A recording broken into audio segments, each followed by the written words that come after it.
हा प्रश्न current electricity या चॅप्टरवर सीईटी 2024 ला आला.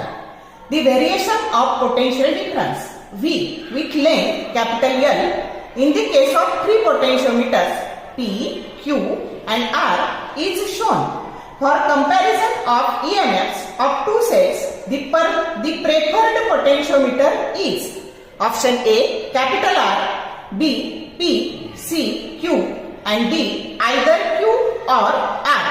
आता इथे आपल्याला कशाचा ग्राफ दिलाय तर पोटेन्शियल डिफरन्स वर्सेस लेंथचा ग्राफ दिलाय आणि आपल्याला दोन सेलच्या ईएमएफची कंपॅरिझन करायची आहे. तर ह्या तीन P आणि Q आणि R ह्या तीन पोटेन्शियोमीटर पैकी आपण कोणता पोटेन्शियोमीटर प्रेफर करू असं आपल्याला विचारलेलं आहे. मग जेव्हा पोटेन्शियल डिफरन्स वर्सेस L हा जो ग्राफ असतो त्याचा जो स्लोप असतो तो आपल्याला पोटेन्शियल ग्रेडियंट देतो आणि मग ज्याचा पोटेन्शियल ग्रेडियंट छोटा असतो तो सेन्सिटिव्ह असतो आणि आपण सेन्सिटिव्ह पोटेन्शियोमीटर प्रेफर करतो.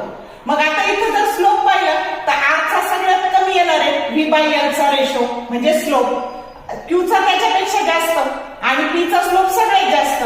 मग कमी स्लोप हा R पोटेन्शियोमीटरचा आहे. मग आपण कोणता प्रेफर करणार तोच करणार की ज्याचा पोटेन्शियल ग्रेडियंट स्मॉल आहे तो सेन्सिटिव्ह आहे आणि म्हणून आपण प्रेफर करणारे R हा पोटेन्शियोमीटर की जो करेक्ट ऑप्शन A आहे. समजलं? तर इतर वेळी आता डायरेक्ट आता हे एवढं सोडवायची गरज नाही. जर असं दिलं तर हा वाला जर याचे नाव कदाचित उलट पण देतील PQR देतील त्यावेळी ऑप्शन P घ्यायचा. आता PQR दिलं तर कोणता प्रेफर करू आपण कमी स्लोप वाला म्हणजे R वाला. शॉर्ट व्हिडिओ आवडले लाईक करा, शेअर करा, कमेंट करा. For more useful tips and tricks keep watching wings of physics. Thank you very much.